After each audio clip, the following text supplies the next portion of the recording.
Plaster area को कैसे नापना है और प्लास्टर एरिया नाप के मिस्त्री को या कॉन्ट्रैक्टर को पैसा कैसे देना है ये बताएंगे।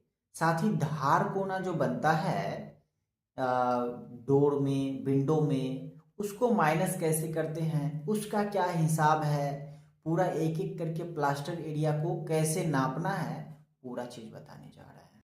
प्लास्टर के एरिया को कैसे नापना है, उसको नाप के और पैसा को कैसे पेमेंट करना है कॉन्ट्रैक्टर को या फिर मिस्त्री को, इसके बारे में जानने से पहले आपको करना क्या पड़ेगा, एरिया निकालना पड़ेगा रूम का कि जिस एरिया को आपको प्लास्टर करवाना है उस एरिया को नाप लेना है।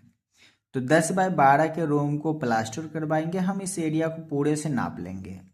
तो 10 फीट वाला मेरे पास एक ये दीवार है, एक ये दीवार है 10 फीट का, मतलब 10 और 10 20 फीट का दीवार है।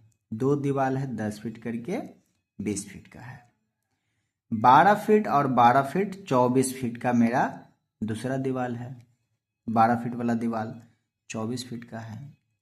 और हम जो दीवार की ऊंचाई रखे हैं ये 10 फीट ऊंचा मेरा दीवार रहेगा। इसके सहारा से हम जो है एरिया इसका कैलकुलेट कर लेंगे।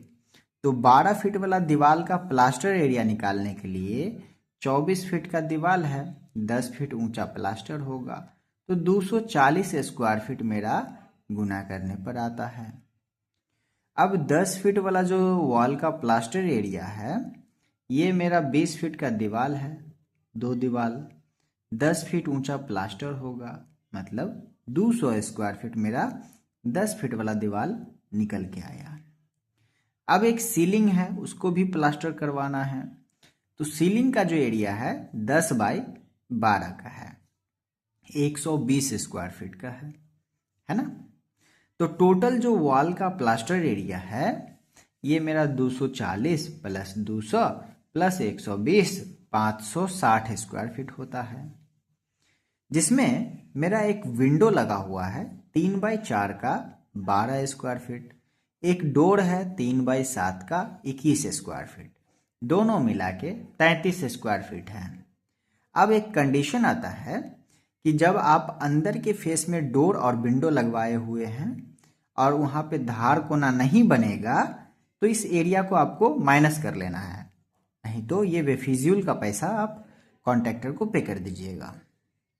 अगर आप जैसे कि बाहर के फेस में लगाए हुए हैं डोर और विंडो, अगर वहाँ पे धार कोना बन रहा है तो इस एरिया को आपको माइनस नहीं करना है, क्योंकि अंदर बाहर दोनों प्लास्टर करवाना पड़ेगा।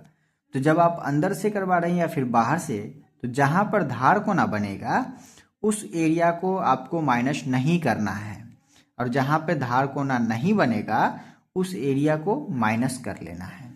समझ गए? और नहीं माइनस कीजिए, अगर माइनस कर लीजिएगा धार कोना बनने के बाद भी तो आपको धार कोना का रनिंग फीट में पैसा देना पड़ जाएगा, क्योंकि उसमें टाइम लगता है और मिस्त्री लोग जो है उतना टाइम नहीं लगाना चाहेगा, आपको फ्री में करके नहीं देगा। तो देखिए नेट वॉल एरिया जो है टोटल मेरा 560 स्क्वायर फीट है, और इस एरिया में मेरा धार कोना नहीं बनेगा, तो हमारा बचा कितना 527 स्क्वायर फीट एरिया। तो प्लास्टर का जो रेट है ये 12 रुपया पर स्क्वायर फीट चल रहा है।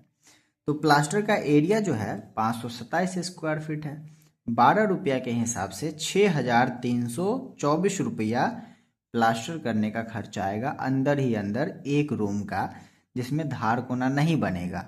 अगर धार कोना जैसे बाहर का करवाएंगे, बाहर से तो धार कोना बनाना पड़ेगा, तो उसमें जो है आपको ये पैसा देना पड़ेगा इसका। बाकी जानकारी के लिए आप हमसे कांटेक्ट कर सकते हैं कमेंट बॉक्स में।